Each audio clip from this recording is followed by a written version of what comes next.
Jaz mislim, da so odnosi zdaj v tem času ful pomembni, ker se vsi pač zapiramo, ali pa mladi predvsem se zapirajo za ekrani, a ne. In že recimo vidim, kako je recimo z naročanjem, kako se ljudje skrivamo za ekrani, ne da dvigneš telefon pa pokličeš, a ne. Kako je lažje mailati, kako je nam lažje to, ne vem, pisati Instagram, Facebook, TikTok. Tako da, ko kakšna mlada, recimo sploh maturantka pokliče, jaz bi pa rada prišla pogledat obleke, smo imeli tako, katera carica, a ne.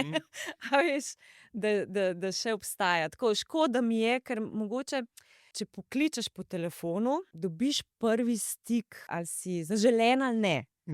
Saj jaz imam tak, recimo tudi jaz, če nekam pokličem, pa če je nekdo tako, živjo, kako, a ne, z nekim dobrovoljnim tonom, kako greš lažje tja, a ne. Ja. Z večjim veseljem, a ne, kot pa tako, ja, prav, naročeni ste, hvala lepa, adijo, a ne. Veliko prej pa veliko lažje se stvari dogovoriš. To, Tudi če itak. telefon ni toliko oseben, a ne. Še vse ni toliko, ampak Ni je veliko toliko. bolj oseben, kakor črke, ki jih bereš, ker črke od vseh nas treh bojo čisto enake, lahko je pa vsak čisto drugačne volje in čisto drugače bo Tako, to dejansko tako. s tonom glasu In pokazal. tudi ti drugače prebereš, a ne. Ja, tako pa še to, Lahko, a ta ne. izkušnja, ja, osebna. Ja. Ja.